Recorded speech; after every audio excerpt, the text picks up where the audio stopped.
Ја користам оваа прилика да апелирам до сите граѓани или до сите лица кои што живеат во оние полунапуштени села, итно да се евакуираат доколку слушна дека во нивна близина има активен пожар. Нека не чекаат огнот да дојде до селото.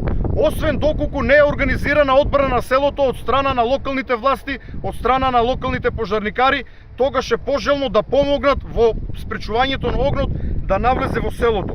Апелирам до сите земјоделци да прекинат со палење на стрништа. Палењето на стрништа треба да го посматрат како обид за убиство, затоа што пожарот од тоа стрниште може да навлезе во блиската трева, оттаму во блиската шума, во блиското село и да убие некој човек.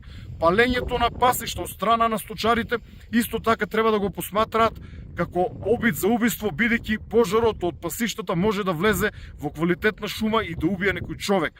Апелирам до сите граѓани да бидат исклучително внимателни, бидејќи сите добро знаат што може да предизвика пожар.